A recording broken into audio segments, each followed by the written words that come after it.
बिस्मिल्लाहिर्रहमानिर्रहीम। अस्सलाम वालेकुम। कैसे हैं आप सब? उम्मीद करती हूँ आप सब खैरियत से हैं जी। तो आज मैं बना रही हूँ फ्रूट चाट, जो कि बहुत ही ईजी है, खैर सभी को ही आती है। इधर मैंने जो भी फ्रूट्स लिए हैं सब 1 कप के करीब लिए हैं, सिवाय खजूर और अनार के। अनार मैंने 3 टेबल स्पून के करीब लिए हैं, खजूर मैंने 2 टेबल स्पून लिए हैं।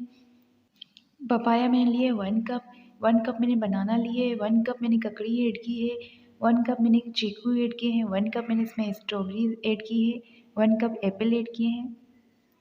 आप अपनी मर्ज़ी से ले सकते हैं कोई भी फ्रूट्स जो आपको पसंद हो। कुछ फ्रूट्स ऐसे होते हैं जो फ्रूट चाट में नहीं डलते, जैसे कि पानी वाले फ्रूट्स जैसे तरबूज वगैरह ये नहीं डलते। बाकी जो भी आप फ्रूट्स ऐड करना चाहें फ्रूट चाट में कर सकते। इबादतों के चमन की बहार है रमज़ान। अब सारे फ्रूट्स जो हैं इनको मैं बाउल में ट्रांसफ़र कर दूँगी। अनार मेरे पास फिनिश किए हुए हैं, जिन्हें अभी मैं बाहर निकाल के रखूँगी 1 कप पानी ऐड करके, ताकि ये अच्छे से जो है निकल आएँ।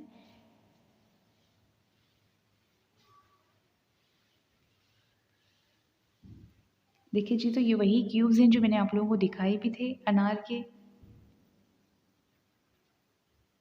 इस तरह जो है अनार फ्रेश होते हैं, बिल्कुल भी ख़राब नहीं होते। मिल्क पेक क्रीम मैंने 1 पैकेट लिया है, जिसमें मैंने 2 टेबल स्पून के बराबर चीनी ऐड की है। उसे अच्छे से फेंट के फ्रीज़ में मैंने रख दिया ताकि 2 घंटे के लिए ठंडा हो जाए अच्छे से। फिर मैं इसमें ऐड करूँगी। इधर जो है मेरे पास अंगूर नहीं थे, मैंने किशमिश ऐड की है। किशमिश को मैंने पानी में भिगो के रख दिया ताकि ये अच्छे से थोड़ी-सी फूल जाए। 2 टेबल स्पून के करीब मैंने इसमें ऐड की है। क्रीम जो है मेरी ठंडी हो गई थी, अब इसमें मैं ऐड कर लूँगी।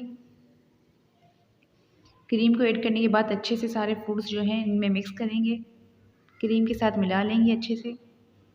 इधर जो है मैंने अनार भी ऐड कर लिए थे। 1/4 टीस्पून मैंने इसमें चाट मसाला ऐड किया है, 2 टेबल स्पून मैंने बादाम पिस्ता ऐड किए हैं चॉप करके।